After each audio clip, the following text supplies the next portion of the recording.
Ana ta faɗa a ciki. Sirbajo.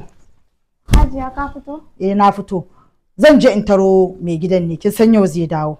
To Hajiya. Kafin in dawo, ki goggoge ko ina, ki wanke duk abin da ya dace a wanke. To shikenan Hajiya, yanzu nan zan yi. Kafan tafi ki tsaya kallo fa. Ai yanzu zan tashi daga kallon. Naga kallon ma faɗa suke kai a kallon. Sai na dawo. Kin da Hajiya.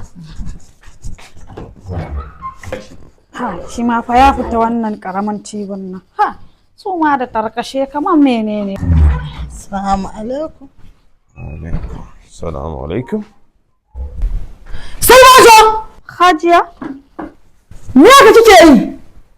Hajiya wanke shi ne, tibin ma na wanke.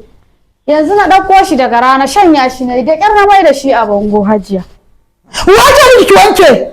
Hajiya to ba kai kashe in yi wanke in share ban goge?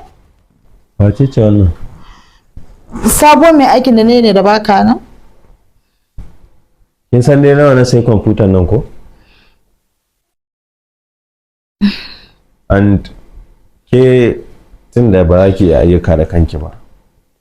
Sannan ba ki iya tantance suwaye suka dace da aikin gida kowane kwashi kwarab da kyau. Ke? Alhaji sannu. Ki san nage ko? Na Alhaji ni ko na san nage Alhaji. Nage tati. Kudin nage tati wannan za a saya. Alhaji Allah ƙarya ne Alhaji. Ka san ma nage tatin kuwa? Ha ba Alhaji nage tati. Ke? Mijina ne ke miki ƙarya? Ai hakuri Hajiya. Kina sa ba ta ji ne? Za ki jan masifa. Hajiya kai kashe wanke kuma na wanke yanzu ma ya zama masifa. Yanzu ni da me zan fara? Hajiya to za ka tafi baka sha mai inda zan shanya shi kuma karamin tibin ba.